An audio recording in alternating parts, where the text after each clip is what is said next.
শিলে তাহলে এটা কি বাটা চলছে? এটা এখন আমি ধনেপাতা বাটছি।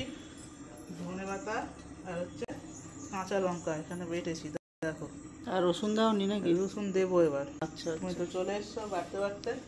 আর এদিকে দেখো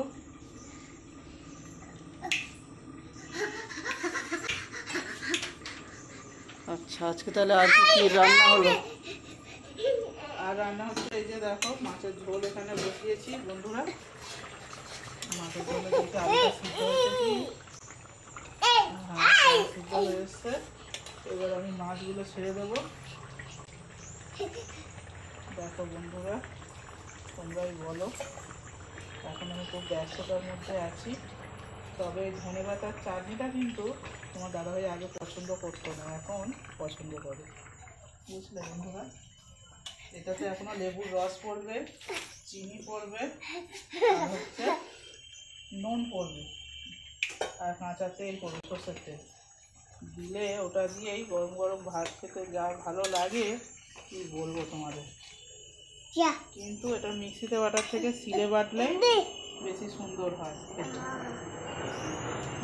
আর কি কি তাহলে রান্না হলো? আর হচ্ছে দেখো এখানে ডিম মাখা হচ্ছে, তারা আছে চাটনি। আচ্ছা, আর আছে এখানে বরবটি দিয়ে, ওলকপি দিয়ে, আলু দিয়ে, টমেটো দিয়ে একটা চচ্চড়ি সর্ষে বাটা দিয়ে। আর আছে বাঁধাকপি ভাজা, কাঁচা লঙ্কা পেঁয়াজ দিয়ে, পাঁচফোড়ন দিয়ে বাঁধাকপি ভাজা।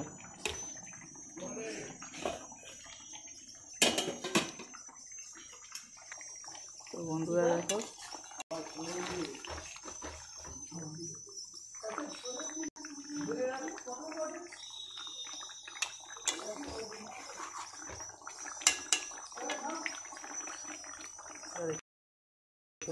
বন্ধুরা, এখানে মাছের ঝোল হয়ে আছে বাবু। আর এই ঝোলটা হয়ে গেলে একটু ধনেপাতা দেবো, দিয়ে এটাকে নামিয়ে দেবো বন্ধুরা। একটু দেখে নিন নুন ঠিক আছে কিনা। ঠিক আছে সব কিছু।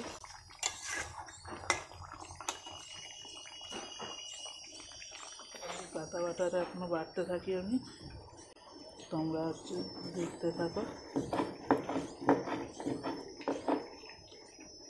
আর কেমন লাগে ধনেপাতা বাটা খেতে কমেন্ট করো।